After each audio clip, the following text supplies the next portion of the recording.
and welcome to GameSack. This time we're talking about games that don't ask a lot of your time. This is the perfect episode for guys like me who have a lot going on, a full work life, maybe a family, stuff that you just don't have a lot of time to devote to gaming. So these are some great examples of games you can get through real quick. And they're perfect for guys like me who have absolutely no patience whatsoever. Yeah, that too. So, without further ado, let's get into it.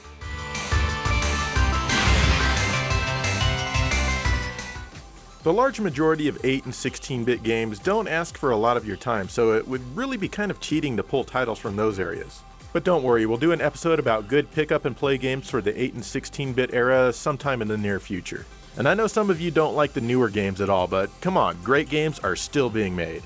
Rez, for example, on any platform is a short game, but I'd like to take this opportunity to talk about Rez Infinite for the PlayStation 4. First off, this is more than just regular old Rez ported to 1080p on a modern platform. Yes, the normal Rez that we all know and love is here. You're a program sent into a computer network to save the AI called Eden, who's been overwhelmed with knowledge and is trying to shut down or something like that. It doesn't really matter, honestly. What does matter is that you have a whopping 5 levels to play through in order to zap the viruses out to destroy you and to save the AI. The game plays like Panzer Dragoon, and that's probably because many of the same developers of Rez worked on that series as well. You hold the button and move the crosshairs over multiple enemies to lock on all of them at the same time and fire away. You can collect items to get special weapons or increase your evolution level, which will eventually let you take more hits. You can also snag boxes that will let you dive deeper and deeper into each level. The visuals and the music increase in complexity the deeper you go. And you're just not going to believe this, but at the end of each level, there's a boss fight. Each level is maybe 8 or 9 minutes in length, sometimes more, so this one can be over pretty quickly. You probably will sink a lot of time into it though, since you'll be playing it again and again because it's just so damn fun. Rez Infinite even offers Area X, which is a brand new area to play. This one isn't tremendously long or challenging, but it looks really pretty and I love all of the particle effects when things explode. I hope it looks okay for you guys watching this because video compression absolutely hates particles like these. You're not really on rails anymore in Area X. You have freedom of movement pretty much anywhere and you use the R1 and R2 shoulder buttons as your gas and brake. And like the rest of the game, it has some really cool music, though it's kind of different here.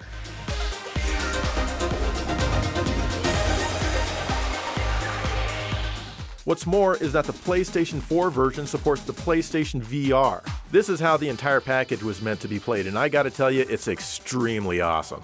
In this mode, the game runs at 120 frames per second, which is pretty awesome, and it feels like you're in Tron or Lawnmower Man or something. You don't need to have VR to play this though, and it runs at a solid 60 frames per second if you play it on your regular TV. But seriously, VR is absolutely the best way ever to play Rez. You can just look at your target and lock on, or you can move the cursor around with the analog stick, or a combination of both, just whatever feels most natural to you. It's amazing how big the levels seem when you're inside them, and some of the bosses seem outright gigantic. And Area X is incredibly cool in VR as well. In fact, you just look around where you want to go, press the gas button, and there you go, you're flying that way. I find that if I'm sometimes feeling a bit down, strapping on the headset and playing through this area in particular makes me feel a lot better. I don't know what it is, there's just something about it.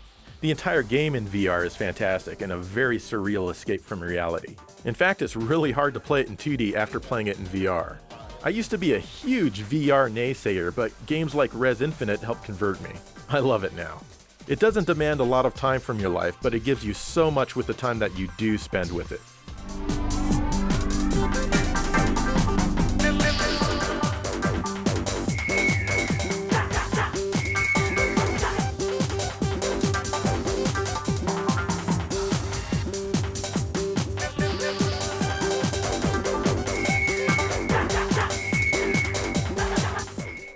This is Abzu by Giant Squid on the PlayStation 4. It's a game that's about as strange as its name. In the beginning, you see a dead body floating on the surface of the water. Well, it looks dead until you get up close and realize the character is floating there, blinking its eyes. The character is you, and you're in the first level already, and you get some very simple control instructions. Besides just learning to swim, you can interact with objects by sending out a small sonar wave-looking thing.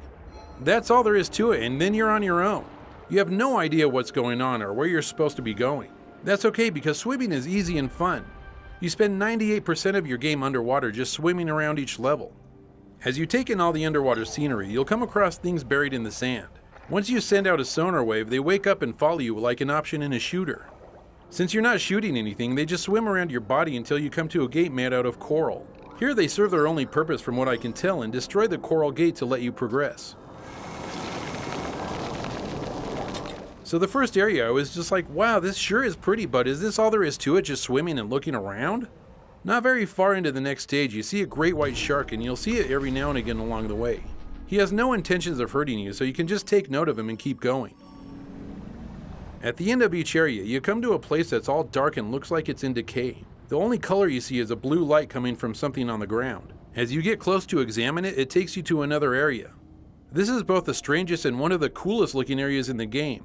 All of a sudden, it's nighttime. There's stars out in the sky and it looks like you're swimming way above the water. A phosphorescence line in the water below shows you where you need to swim. When you get there, you give this floating blob a piece of your heart, or maybe it's your soul or something. Some ghostly looking sea creatures will float out and up. This is the key to cleansing the decay that's come over the area you just left. So yeah, you just have to do that process 4 more times and the whole ocean is clean. Towards the end of the game, you're going to find out what's causing all the decay, and you know what, I don't want to show any more because I don't want to spoil it here. Each area of the game is pretty amazing to look at, and you can tell that someone on the development team is a huge fan of diving and ocean life in general. There's lots of pretty things to look at, from kelp forests to coral beds. Everything moves exactly like it should, especially the kelp forests. And I should know since I've watched BBC's Planet Earth, so I'm an expert. Oh, and if you haven't noticed yet, there's a bazillion fish all over the place. The larger fish you can hitch a ride on and control them. They don't swim any faster than you can, but it's something to do. And all the small fish that are just everywhere else, they're just there to admire. There's certain statues in each level that will let you meditate when you find them. Meditating just lets you sit and watch fish swim and lets you stare at the environment. You can meditate about lots of cool stuff while this is happening, like, what you'd like to eat for dinner. The game took me just about 2 hours to finish, so it's pretty darn short. Though I keep wondering if this really could be categorized as a game or not. You're not fighting anything and you're not saving a princess or stuff like that. You're just kind of taking your time soaking in all the goodness that this title has to offer. At times you do some small tasks, but they're so easy and straightforward you won't even have to think about what you need to do, but you just do it. If it's a game, then it's on the light side of the spectrum. You know what, either way, I've found enjoyment with this one, and if you're just looking for a chill experience, then this is as far as you need to go.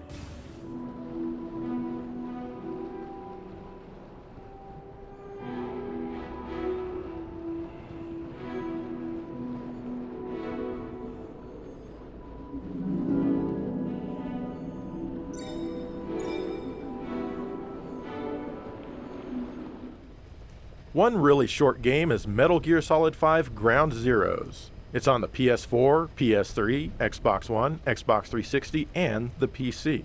This is the PS3 version. This is also the 3rd episode in a row that we've talked about a Metal Gear game of some sort. So, sorry about that, but I imagine some of you don't mind. This is basically a prologue to the bigger, full Metal Gear Solid 5 game, but this is actually a game in and unto itself and not a demo or anything. Like Dave, I'm not fond of sneaking around, so when I first started playing this one, I had a really hard time.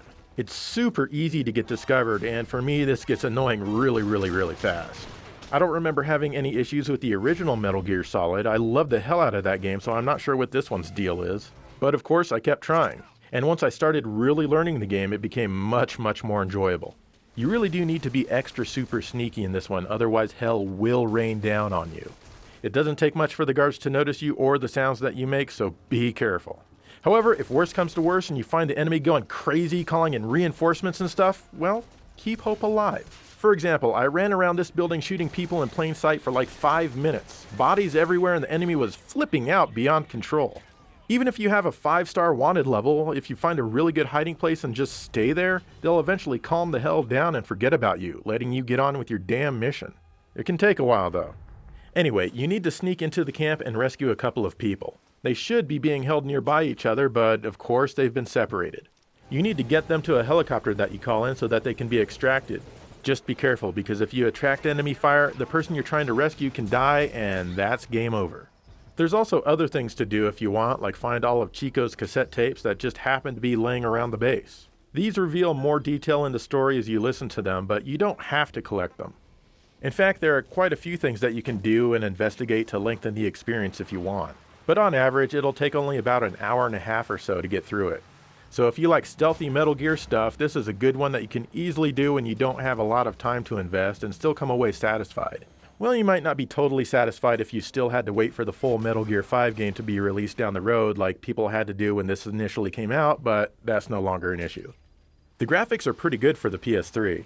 Now, there are some frame rate hiccups here and there, but I'm still fairly impressed with what they pulled off here. The sound is excellent. There's not much music here, but what's here is good old Metal Gear Solid quality from Harry Gregson Williams. One thing that I don't really care for is now they've replaced David Hayter, who's been the voice of Solid Snake forever. Instead, we get Kiefer Sutherland doing the voice and facial capture, basically for no other reason that they wanted a big name attached to the game. Hideo Kojima insists that it's because he wanted Solid Snake to sound like he's in his 40s, but really, I'm just not buying it. And in my opinion, it just can't compare. Snake sounds so generic now. I got Chico. And Boss. Not here. Are you sure? Pretty sure. Well, actually, I don't even know if this is Solid Snake. They call him Boss in the game. I gotta be honest with you guys, Metal Gear lore is not something I'm interested in at all, but he looks like Solid Snake, so I'm rolling with it. But no matter who this bastard is, I'm just not feeling it, Kiefer. Go do your keefing in some other game. Still, if you want a really quick dose of Metal Gear Solid, then obviously this is the game for you. If you've never played the series and can deal with the constant sneaking, I'd also recommend this one. And it's super cheap, so really you can't go wrong at all. CV, this is Delta 4. We got a dead friendly here. Enemy's gotta be close. Over. This is CP. Understood. Further losses are up.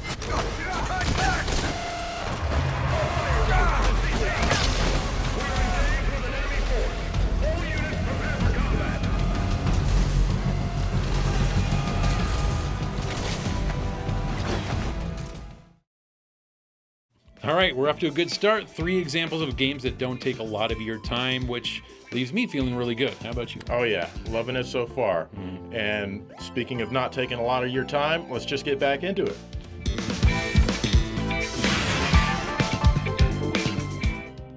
Here's Firewatch by Campo Santo, released in 2016 on all platforms except for the often left out Nintendo systems.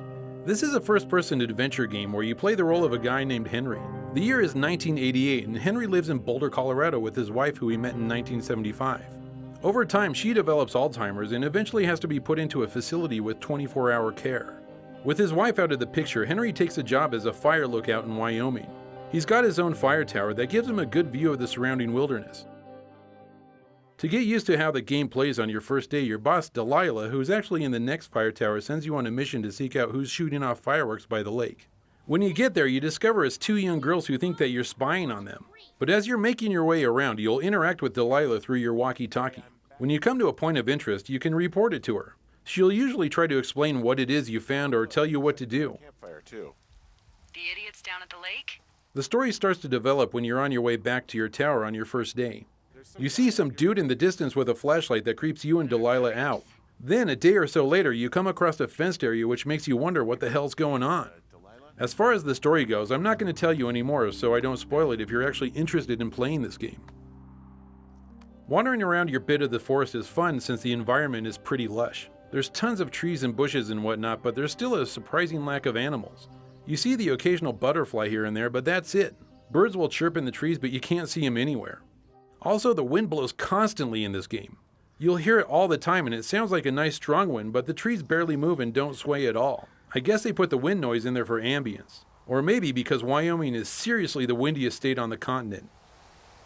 To help you get around, you do have a map and a compass that you can pull up anytime. These are very useful, and I use them a lot since there's a lot of dead ends and spots with natural geography that you can't get over or around. The game's world isn't super large, and you can get from one side of the map to the other within about a 10-minute hike. And time goes by quickly since Delilah is almost always talking to you. Also, by what it looks like on this map, you'll be coming up on a stream that should lead you towards where we saw that smoke. Most of the time you have choices in how you want to respond in your conversations with her. There's also supply boxes throughout the wilderness. When you open these up, there's a map that you can copy which will update paths and whatnot on your map. There's also stuff that's useful and also not useful as far as I can tell, like pine cones. Believe it or not, being on a Firewatch, the game actually does have fires. These are pretty to look at, especially when it's nighttime. And the fires will change the environment with lots of smoke. and somehow you never seem affected by the smoke since you never cough or complain about dry eyes or anything. In the end, this is a fun game. The story was intriguing enough to make me wonder what was going to happen next, which meant that I wanted to keep playing. It took me about 5 hours to beat it, and that's just perfect for me, and I felt satisfied when the experience was over. There are physical copies of this game out there from Limited Run, and that's how I got mine, but good luck getting it for a decent price. Just download it, as it's about $15 for the game and is easily worth the price for a playthrough.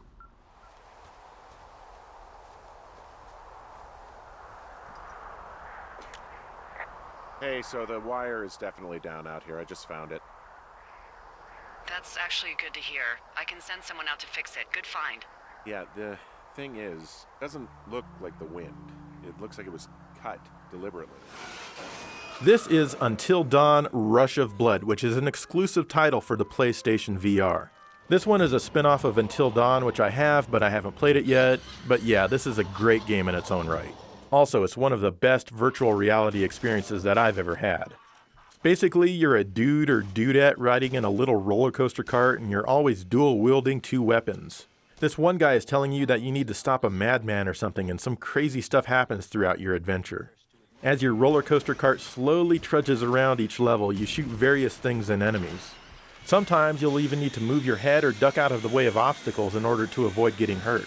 Since your character is sitting, I recommend that you sit down while playing this game. It just feels much more natural if you do. You can play this one with a regular controller, or you can use 2 of the PlayStation Move dildos. It actually works pretty well with the controller, but it's so much more fun and immersive if you use the Move dildos. It actually feels like you're holding a gun or something, one that's very, very light, but still. Looking down at your hands, it feels like you're looking at your own hands. It's crazy. You just pull the trigger on the dildo to fire and press the move button with your thumb to reload. You can also shake the move dildo to reload the weapon. During the levels, you can shoot boxes, which will give you better and more powerful guns. These won't last forever, so use them wisely. But even if the powerful guns run out, you'll never find yourself completely out of ammo or unable to reload. There's so much to shoot here, and it comes from all over the place. As long as you follow the instructions in the beginning, the aim is pretty much perfect if you use the move dildos. The environments that you ride the cart through are really something else. I mean, who would build roller coaster or train tracks through places like this? And moreover, why would they build it? Doesn't matter, because everything is out to kill you, and they do a good job at trying to scare you in the process. I really like it when random objects start floating around and then fly at you as if ghosts are attacking you. This is what I signed up for with VR because it really truly does feel like you're there in that environment, even if it looks a little jaggy. There's lots of visuals here that people might find a bit disturbing, and if you're watching this episode with your kids right now, sorry. It's actually not that scary, but it's still really fun if you like morbid stuff that has absolutely no rhyme or reason. Sometimes the cart will go up and then down a hill and speed up.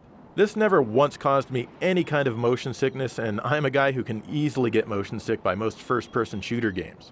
It freaked Dave out the first time he went down a hill, but by the second hill, he was good to go. Also, this guy is pretty creepy. I don't like how close he gets to my face. I just wish I could bust a cap in his ass. Pap, pap, pap, mofo. The boss fights can get pretty crazy, and they're always lots of fun, especially once you learn where to shoot and when to shoot it.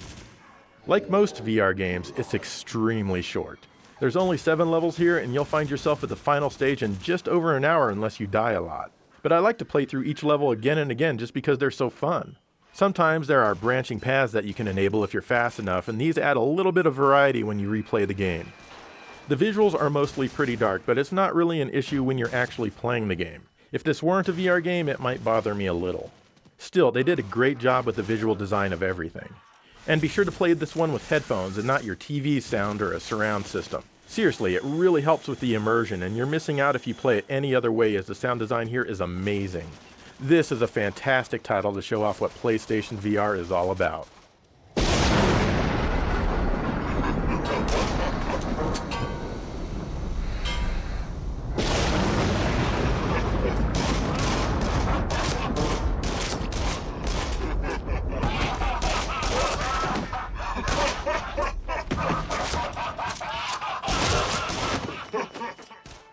Here's Call of Duty World War II by Sledgehammer Games, and of course I'm playing it on the PS4. After the recent games in this series that have been set in a futuristic time, this title goes back in past to the mid-1940s. I'm very happy with that, as I wasn't liking all of the floaty jumping of those futuristic titles.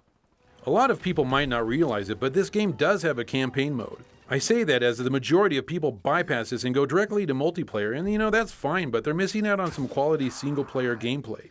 This campaign takes place in the European theater. You'll fight through many locales and follow the 1st Infantry Division on its way to the Rhine. The cool thing is that the game takes place where actual battles were fought during the war. The fighting is furious at times, and it feels really good to kill Nazis again. The maps are quite large and insanely detailed. The current gen systems allow for a lot of lush imagery, and the artists have really put a lot of thought into what you see as you're playing. If there wasn't a battle going on, I could walk around the ruins of Aachen, Germany and just stare at all the different things in the bombed out apartments and buildings. But there is a battle going on, so you know what, just a brief look's gonna have to do. Speaking of Aachen, to break up the action a bit, you start the level out in a Sherman tank. As you make your way to help some soldiers pin down, you blast apartment walls where the Nazis are trying to hit you with Panzerschrecks. Oh, that feels good to shoot the cannon. Man, I want one of these in real life. A little bit later, a small battle ensues in the devastated town as you have to take out a couple of Panzer tanks and a Tiger tank. This was a really fun battle, and it didn't last as long as I would have liked. And then a couple of levels later, you get to take control of a P-47. This was another nice surprise as you must protect a bomber group from a bunch of Me-109s. I love the graphics here where everything is so bright and blue and the clouds look so puffy and the hundreds of bombers look intimidating. The battle is really fun as you weave your way between bombers hunting the enemy and taking them out. Again, this is another level that should have lasted a bit longer, but you know what, I'm happy with what we got.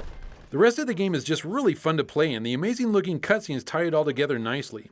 The best part is that I beat the campaign in about 5 hours. A perfect length for someone like me who doesn't have the time I used to have.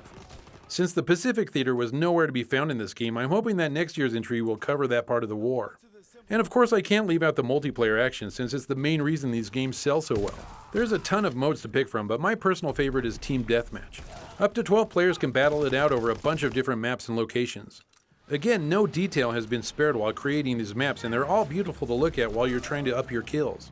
Previous games had a create a class system for different types of guns. This game features different divisions of the military. For example, the Expeditionary Division uses incendiary rounds that burn your enemy. Basically, each division is more skilled at certain attacks than other divisions.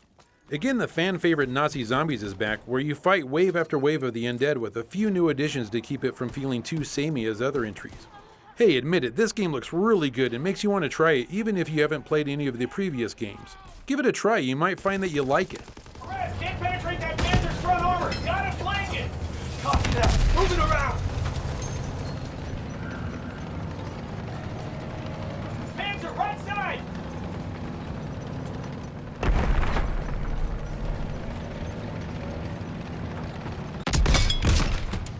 Solid hit on the flag. All right, there you go. 6 good games that are reasonably short. You're not going to take over your life. You don't have to worry about getting through 80 hours of side quests and stuff. Although some of them you can extend them if you want. If you want to. But let us know. Like I said, these are games that I like. So let us know what games you like that are not long in duration, but are still fun to play, because I need to know. Exactly. And in the meantime, thank you for watching GameSack.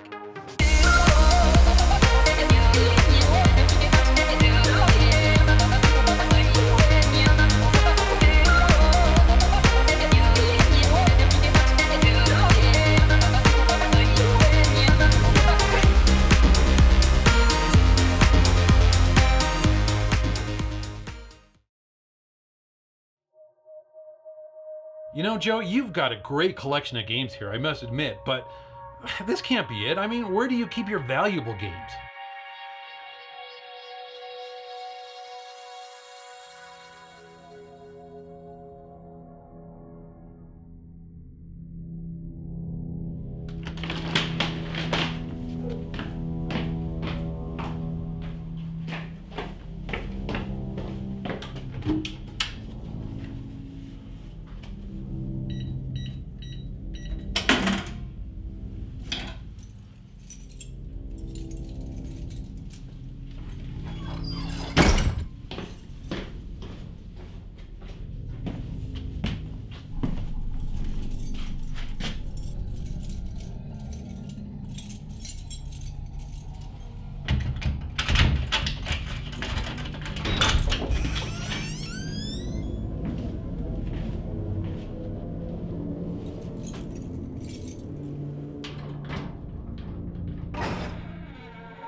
Green Dog, you'll always be my most valuable possession.